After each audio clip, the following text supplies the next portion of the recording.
आप सभी को ड्रॉपलेट स्टडी में हार्दिक स्वागत है। आज के सेशन की शुरुआत करेंगे पिछले सेशन में दिए हुए अभ्यास प्रश्न के साथ। पिछले सेशन में आपको दिया गया था कि भाषा के अधिग्रहण यानी कि लैंग्वेज के एक्विजिशन और डेवलपमेंट के लिए कौन सा स्टेज मोस्ट क्रिटिकल पीरियड है। आपको 4 स्टेज दिया गया था चाइल्ड डेवलपमेंट का। क्या क्या स्टेज था? ऑप्शन ए में था prenatal period, option B early childhood and option C middle childhood and option D adolescence.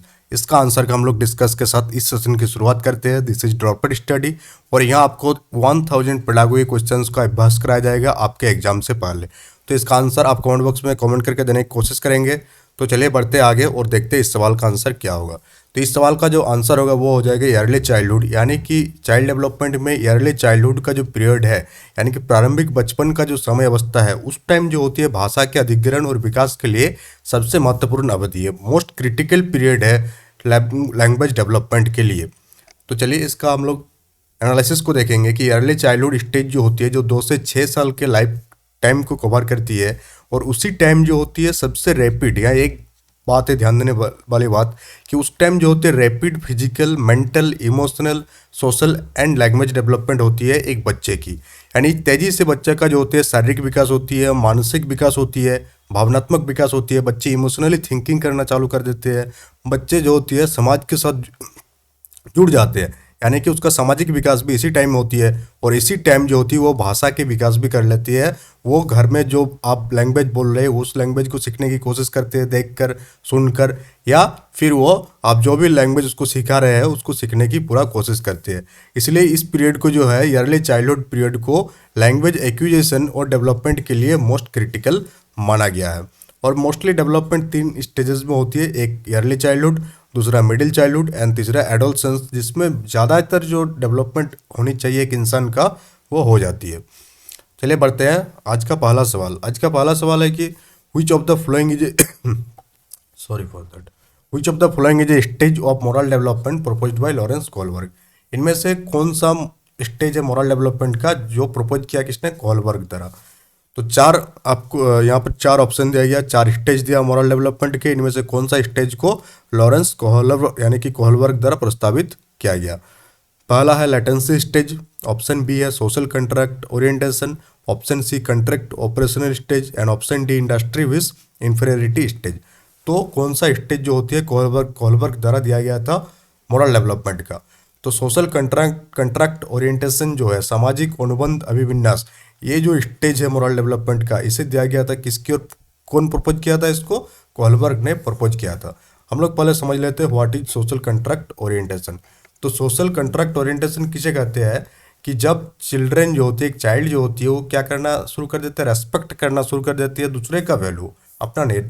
कब वो क्या करना शुरू कर देते हैं? रेस्पेक्ट डिफरेंट ओपिनियंस, यानी लोगों के दूसरा विभिन्न राय को जो अब वो सीखना चालू करते हैं, लोगों का वैल्यू देना शुरू करते हैं, मूल्यों को सीखना शुरू करते हैं और दूसरे के अधिकारों को जब वो सम्मान देना शुरू करते हैं तो उस स्टेज को कोहलबर्ग द्वारा क्या किया गया? सोशल कंट्रैक्ट ओरिएंटेशन कहा गया। और ये क्या है? एक मोरल डेवलपमेंट का स्टेज है जो होती है सीरीज में, क्या होती है? श्रृंखला में होती है, श्रृंखला के माध्यम से होती है। सार्वभौमिक नैतिक विकास का जो सार्वभौमिक चरण है, यूनिवर्सल स्टेज है, उसी का एक सीरीज है, क्या है? Social contract orientation.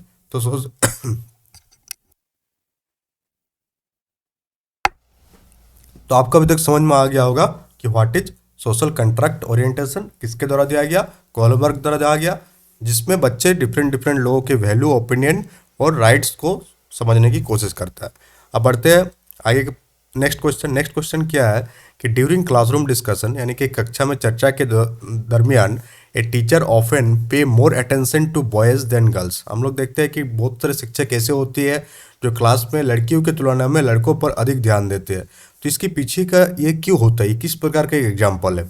आपके पास 4 ऑप्शन दिया गया है, gender bias, gender identity, gender relevance या जेंडर कंसिस्टेंसी, यानी कि लिंग पूर्वाग्रह का उदाहरण है, या लिंग पहचान का, लिंग प्रासंगिकता या लिंग स्थिरता।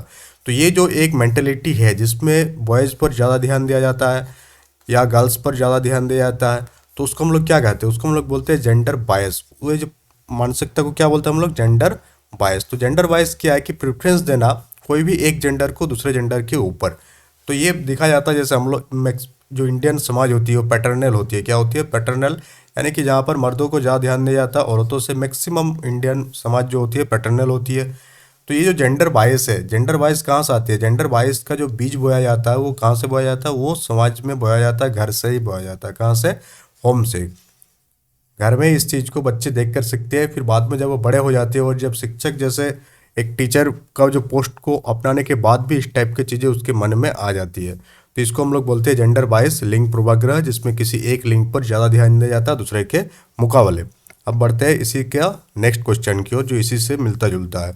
ये भी एक बेहतरीन क्वेश्चन है और एप्लीकेशन बेस्ड क्वेश्चन जो है केवीएस में पूछे जाने के चांसेस ज़्यादा है। जिसमें आपसे पूछा जाए, अप्लाई करने को पूछा जाएगा कि ये एक एग्जांपल है, ये किस टाइप का एग्जांपल है, इसमें क्या होती है, इसकी इंप्रूवमेंट कैसे लाएंगे, इन सारी चीज़ों पर इस बार केवीएस में जोर दिया जाएगा।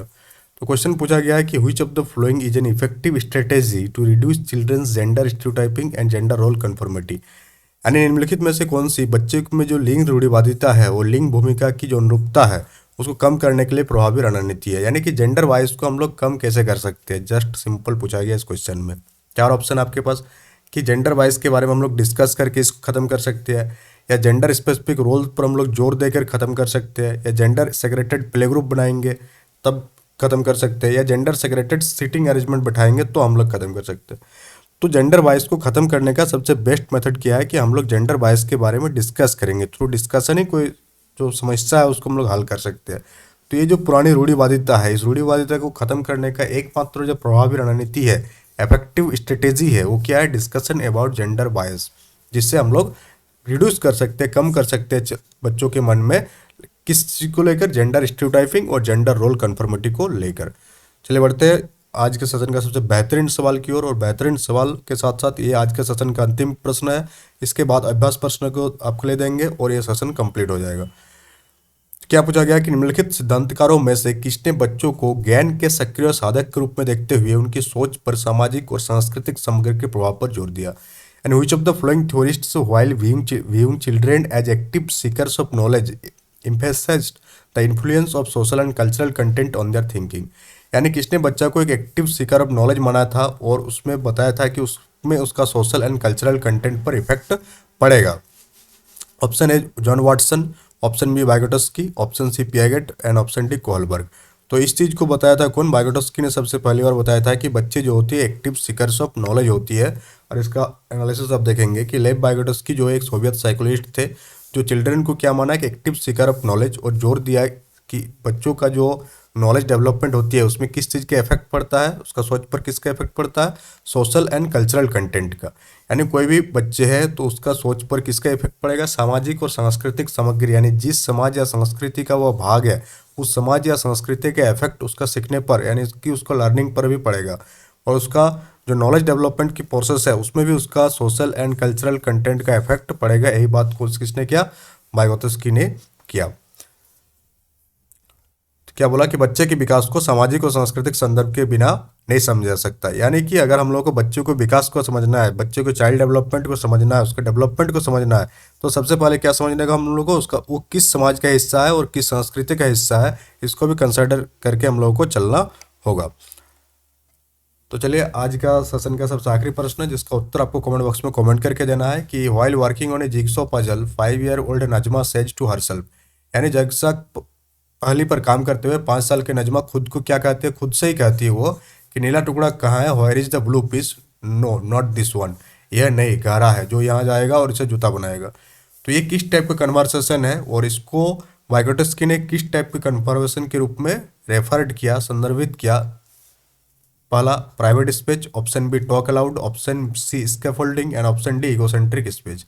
तो खुद से बात करने को किस टाइप को स्पीच कहते हैं? इसका आंसर आप लोग कमेंट बॉक्स में कमेंट करके देंगे। तब तक के लिए आज के सेशन में इतना ही, और आगे आने वाले सेशन में हम लोग टोटल 1000 क्वेश्चंस का जो एक पेडागोजी की सीरीज आपको कंप्लीट कराया जाएगा, वो इस चैनल के माध्यम से आपका कंप्लीट हो जाएगा।